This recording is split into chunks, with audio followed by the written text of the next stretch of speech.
Good morning विद्यार्थियों। आज हम पिछले वीडियो में हमने पढ़ा था विशेषण और उसके दो भेद के बारे में। आज हम विशेषण के जो अगले दो भेद बच गए थे उनके बारे में पढ़ने जा रहे हैं। सबसे तीसरा जो है वो होता है आपका संख्यावाचक विशेषण। संख्यावाचक विशेषण क्या होता है? जो विशेषण किसी संज्ञा की संख्या का बोध कराए उसे संख्यावाचक विशेषण कहते हैं। यानी कि जिस शब्द से संज्ञा की संख्या का बोध हो वो शब्द संख्यावाची विशेषण कहलाता है। इसके दो भेद होते हैं, निश्चित संख्यावाचक और अनिश्चित संख्यावाचक। निश्चित संख्यावाचक क्या होता है कि जिस शब्द से संज्ञा की निश्चित संख्या का बोध हो, यानी कि फिक्स संख्या का बोध हो, वो आपका कहलाता है निश्चित संख्यावाची विशेषण। जैसे 5 गाय। अब 5 क्या है? ये संख्या निश्चित है। गायों की एक निश्चित संख्या है कि गाय कितनी है? 5 हैं। तो ये है आपका निश्चित संख्यावाची विशेषण। एक और एग्जांपल लीजिए, 10 सेब। अब 10 सेब में सेबों की संख्या जो है वो क्या है? निश्चित है, 10।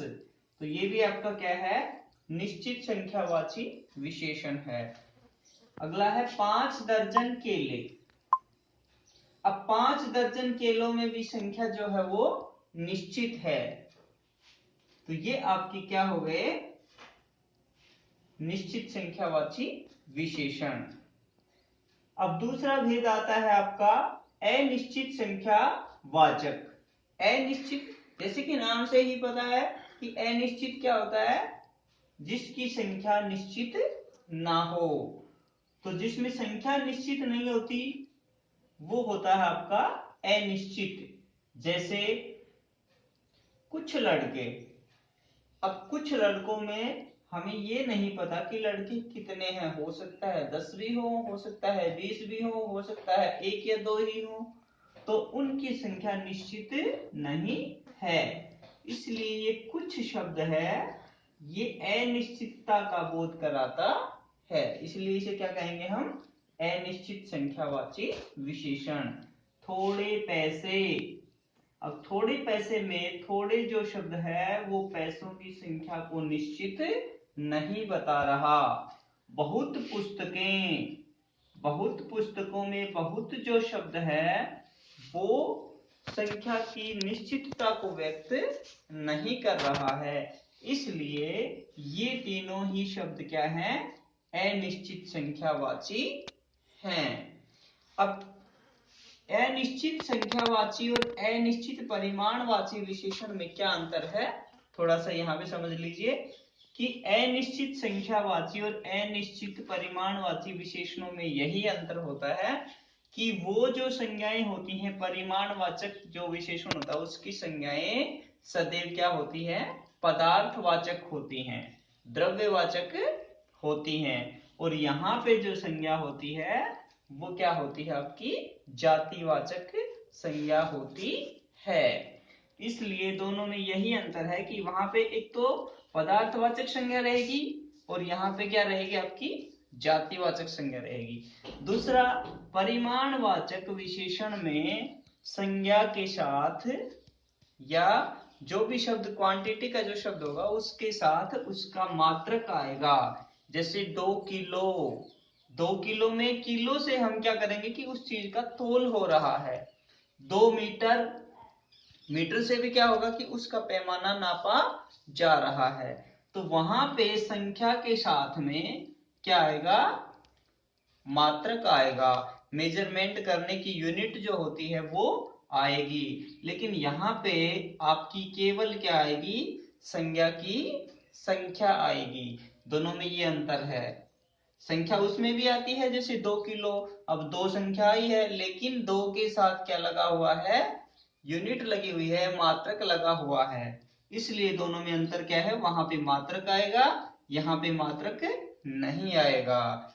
दूसरा अंतर क्या है, वहां पे संज्ञा द्रव्यवाचक होगी और यहाँ पे संज्ञा जातिवाचक होगी। क्लियर। अगला विशेषण का भेद है सार्वनामिक या सांकेतिक विशेषण। सार्वनामिक विशेषण क्या होता है बच्चों, जो सर्वनाम संज्ञाओं से पहले आकर के उनकी ओर संकेत करते हैं। सॉरी, और में यहाँ पे एक और आएगा, ये भाई मिस्टेक हो गया, ये यहाँ पे आएगा और, उनकी ओर संकेत करते हैं, उन्हें सांकेतिक या सार्वनामिक विशेषण कहते हैं। यानी कि सार्वनामिक का अर्थ है सर्वनाम से बना हुआ, सांकेतिक का अर्थ है संकेत करने वाला। तो जो सर्वनाम संज्ञा की ओर संकेत करता है और संज्ञा से पहले प्रयोग किया जाता है, वो क्या कहलाता है आपका, सांकेतिक या सार्वनामिक विशेषण।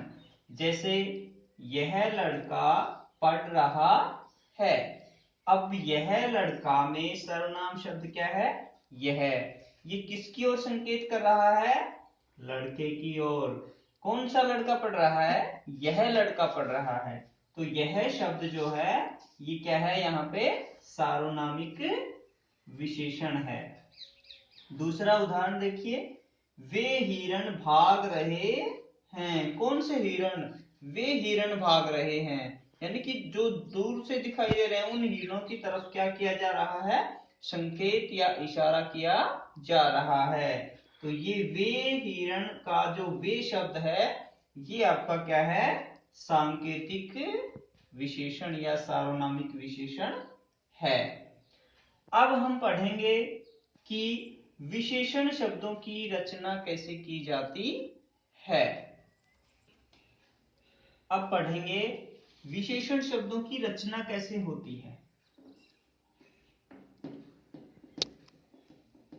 विशेषण शब्दों की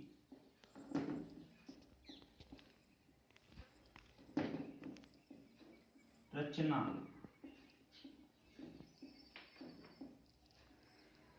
विशेषण शब्दों की रचना कैसे होती है।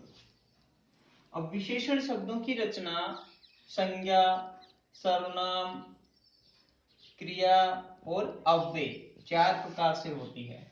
कैसे, संज्ञा से,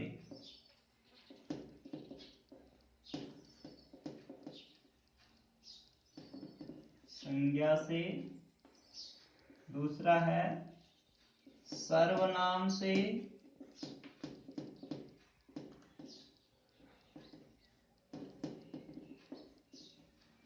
तीसरा है क्रिया से,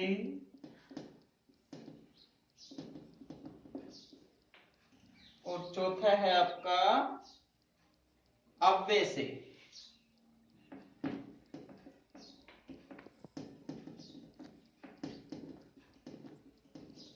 अव्यय से विशेषण शब्दों की रचना इन 4 शब्दों से होती है।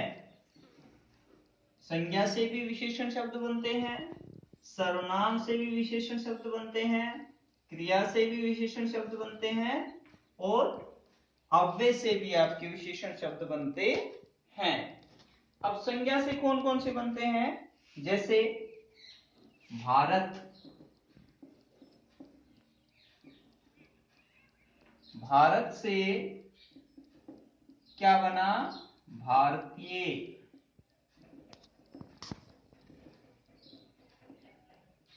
भारत से भारतीय। यूरोप से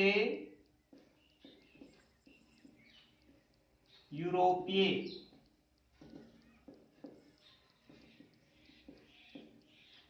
इसी तरह और भी बहुत सारे शब्द संज्ञाओं से निर्माण करके विशेषण बनाए जा सकते हैं।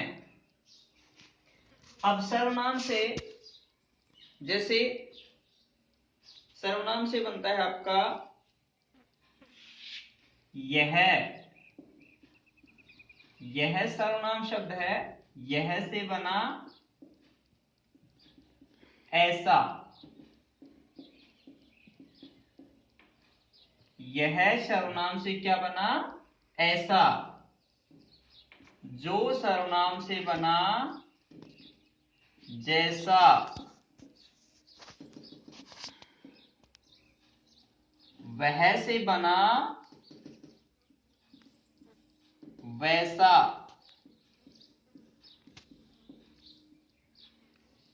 ऐसा, जैसा, वैसा, ये शब्द क्या बन गए आपके, सर्वनाम शब्दों से बन गए विशेषण। तीसरा है क्रिया से। क्रिया से विशेषण कैसे बनते हैं? जैसे भागना शब्द है, भागना, भागना से विशेषण क्या बनेगा, भगोड़ा। जो आदमी भाग गया या भागने वाला होता है वो क्या कहलाता है, भगोड़ा। तो भागना क्रिया से क्या विशेषण शब्द क्या बना, भगोड़ा। झगड़ना से क्या बना, झगड़ालू।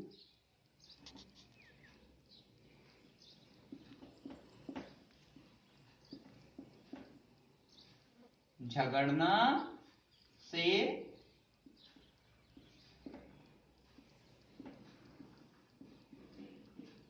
झगड़ालू। इस तरह से क्रिया से बहुत सारे शब्द बन जाते हैं विशेषण।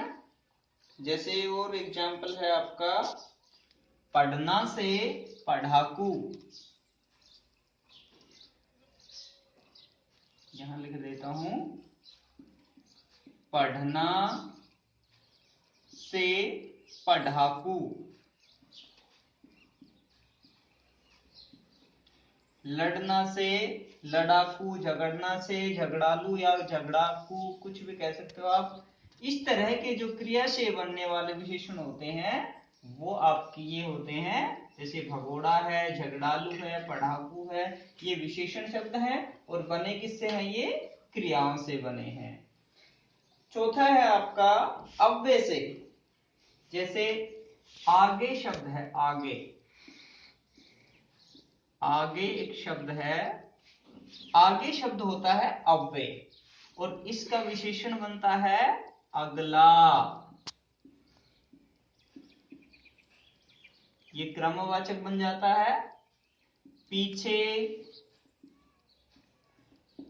पीछे भी क्या है, अव्यय शब्द है, इससे क्या बनेगा, पिछला।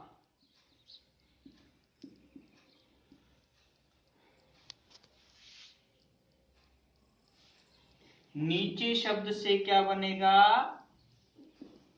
नीचला।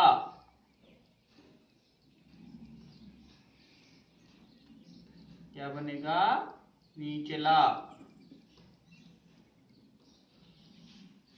तो इस तरह से जो अव्यय शब्द होते हैं उनसे भी आपके क्या बन जाते हैं, विशेषण शब्द बन जाते हैं। आपकी विशेषण शब्दों की रचना करने का तरीका और कौन कौन से शब्दों से विशेषण शब्दों की रचना होती है। अब हम पढ़ेंगे विशेषण की अवस्थाएं, कि विशेषण की अवस्थाएं कौन कौन सी होती हैं और वो उनका यूज कहां होता है, उनका प्रयोग कहां होता है। अब थोड़ा सा और पढ़ लेते हैं कि कुछ और विशेषण शब्दों की रचना संज्ञा शब्दों से कैसे होती है। जैसे मामा से क्या बना, ममेरा। मामा से क्या बना, ममेरा। चाचा से क्या बना, चचेरा।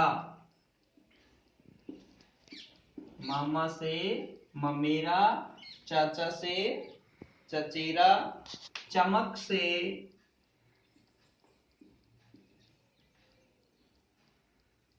चमकीला।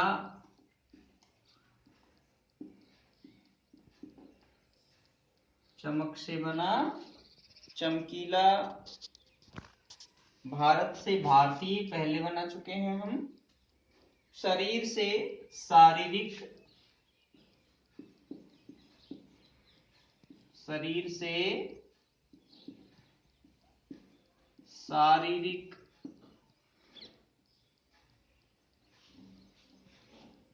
आदर से आदरणीय,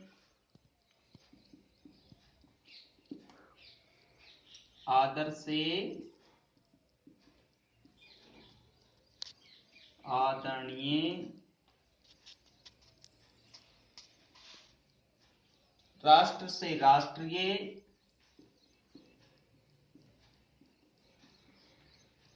राष्ट्र से राष्ट्रीय। इस तरह से हम बहुत सारे संज्ञा शब्द होते हैं, उनसे भी विशेषण बना सकते हैं। अब हम पढ़ेंगे विशेषण की अवस्थाएं। अवस्थाएं कितनी होती हैं और उनका प्रयोग। विशेषण की अवस्थाएं। विशेषण की मुख्य रूप से 3 अवस्थाएं होती हैं। अवस्था होती है स्थिति कि विशेषण क्या दर्शा रहा है। पहली होती है मूल अवस्था। मूल अवस्था में विशेषण का प्रयोग सामान्य रूप से किया जाता है, यानी कि इसमें जो विशेषता होती है वो सामान्य रूप से प्रयोग की जाती है। इसमें किसी की किसी से तुलना नहीं की जाती, किसी को सर्वश्रेष्ठ नहीं बताया जाता। तो जहां विशेषण का सामान्य रूप से प्रयोग किया जाता है वो कहलाता है आपका मूल अवस्था। कौन सी अवस्था कहलाती है? मूल अवस्था। जैसे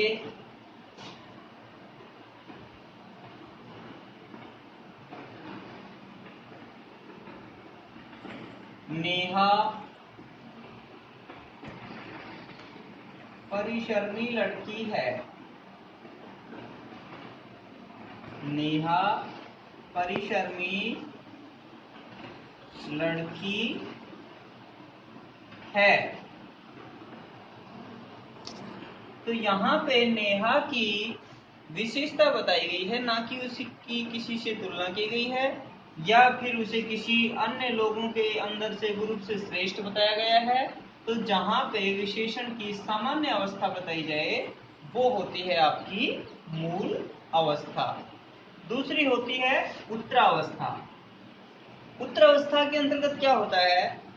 जब दो चीजों में से किसी एक की अधिकता या न्यूनता बताई जाए, यानी कि दो वस्तुओं में से, दो व्यक्तियों में से किसी एक की अधिकता बताई जाए या न्यूनता बताई जाए, दो के बीच में तुलना की जाती है, वहां पर आपकी कौन सी अवस्था होती है? विशेषण की उत्तरावस्था। जैसे राम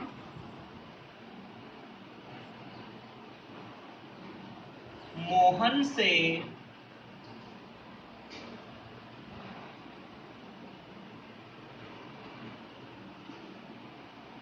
अधिक पढ़ता है। राम मोहन से अधिक पढ़ता है। अब यहाँ पे देखिए क्या किया जा रहा है? राम और मोहन की पढ़ाई में तुलना की जा रही है कि पढ़ता तो राम भी है लेकिन मोहन भी है, लेकिन राम मोहन से अधिक पढ़ता है। तो राम की तुलना किससे की जा रही है? मोहन से की जा रही है। तो जहां पर दो वस्तुओं में, दो व्यक्तियों में उनकी विशेषता के कारण तुलना की जाती है, न्यूनता या अधिकता बताई जाती है, वहां पे आपकी उत्तरावस्था होती है। तीसरी है उत्तम अवस्था। उत्तम अवस्था, उत्तम का अर्थ होता है श्रेष्ठ, यानी कि सब में श्रेष्ठ हो, सबसे अलग हटके हो, सबसे अच्छा हो। तो जहां दो या दो से अधिक चीजों में, अधिक व्यक्तियों में, अधिक वस्तुओं में जो सबसे ऊपर माना जाता है, सबसे अधिक अच्छा माना जाता है, उनसे दो या दो से अधिक में से किसी एक को श्रेष्ठ बताया जाता है, वहां पर आपकी कौन सी अवस्था होती है? उत्तम अवस्था। कौन सी अवस्था होती है? उत्तम अवस्था। जैसे सीता सबसे सुंदर है। सीता सबसे सुंदर है, यानी कि जितने भी लोग यहाँ हैं, जितनी भी लड़कियां यहाँ हैं, उनमें से सबसे सुंदर कौन है? सीता। तो जहां पर संज्ञा या व्यक्तियों या वस्तुओं में किसी की विशेषता बताई जाए, उसे सबसे अलग हटके बताया जाए, वो क्या होता है? आपका उत्तम अवस्था होती है। तो ये होती है आपकी विशेषण की 3 अवस्थाएं: मूल अवस्था, उत्तर अवस्था और उत्तम अवस्था। फिर से एक बार ध्यान दे लीजिए। मूल अवस्था में विशेषण का सामान्य रूप से प्रयोग किया जाता है। उत्तर अवस्था में दो चीजों के बीच में तुलना की जाती है, और उत्तम अवस्था में दो या दो से अधिक में से किसी एक की श्रेष्ठता बताई जाती है। वो होती है आपकी उत्तम अवस्था। अब विशेषणों से उत्तर और उत्तम अवस्था या मूल अवस्था कैसे बनती है? जैसे आप उत्तर अवस्था बनाने के लिए लगाएंगे तर, तर प्रत्यय लगाएंगे, और उत्तम अवस्था बनाने के लिए लगाएंगे तम प्रत्यय। ये है आपकी उत्तरावस्था, और ये है आपकी उत्तमावस्था, और ये है आपकी मूल अवस्था।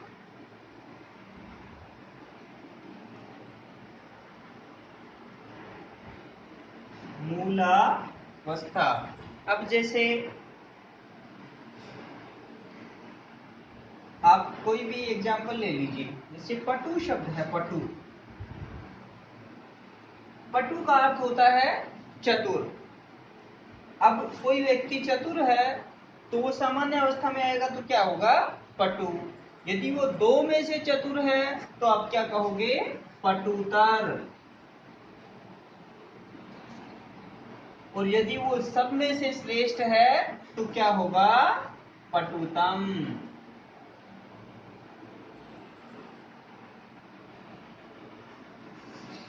आया समझ? यानी कि तर और तम लगने से, तर जब लग जाएगा तो दो के बीच में तुलना होगी, और तम जब लग जाएगा तो वो सबसे श्रेष्ठ होगा। और यदि तर और तम नहीं लगते हैं, केवल मूल अवस्था रहती है, तो वो आपका क्या होता है? सामान्य अवस्था होती है, और उसे मूल अवस्था कहते हैं। जैसे एक तो एग्जांपल और देख लीजिए आप। श्रेष्ठ है, श्रेष्ठ। अब श्रेष्ठ अपने आप में एक ऐसा शब्द है जो सबसे अलग हटके होता है, लेकिन श्रेष्ठों में से भी श्रेष्ठ, या दो श्रेष्ठों में कौन श्रेष्ठ, उन सब को बताने के लिए आप क्या करेंगे? श्रेष्ठतर। श्रेष्ठतर और श्रेष्ठ तम। श्रेष्ठतर और श्रेष्ठतम। इसी तरह से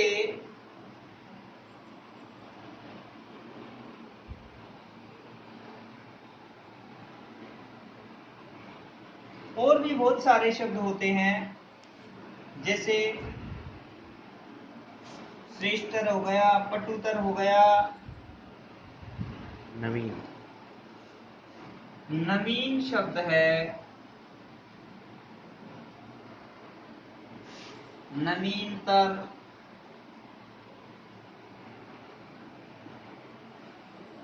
नवीनतम, नवीनतर, नवीनतम। तो ऐसे जितने भी शब्द होंगे उनके साथ आप तर और तम लगाएंगे तो वो आपकी क्या बन जाएगी, तर से क्या बन जाएगी, उत्तरावस्था, जो दो चीजों के बीच में तुलना होती है, और तम लगाने से वो दो या दो से अधिक में से सबसे अच्छा हो जाता है। इनकी पहचान और बता देता हूं आपको। उत्तर अवस्था में से यानी कि राम से अच्छा है, और इसमें क्या लगाएगा, सबसे या सबसे अधिक या सब में श्रेष्ठ, इस तरह के शब्दों का प्रयोग उत्तम अवस्था में किया जाता है। केवल से का प्रयोग किस में किया जाता है, उत्तरावस्था में किया जाता है, और सामान्य रूप से जो प्रयोग होता है वो आपका मूल अवस्था में होता है। ये आपका विशेषण का टॉपिक कंप्लीट हो गया है। यदि कोई क्वेश्चन आपको पूछना है, किसी प्रकार का कोई भी टॉपिक आपके समझ में नहीं आया हो, आप निसंकोच व्हाट्सएप से या कॉल करके पूछ सकते हैं। इस विषय को आप अपने नोट्स के रूप में नोटबुक में उतार लीजिए और असाइनमेंट आपको मिल जाएगा। मिलते हैं अगले वीडियो में, तब तक के लिए नमस्कार।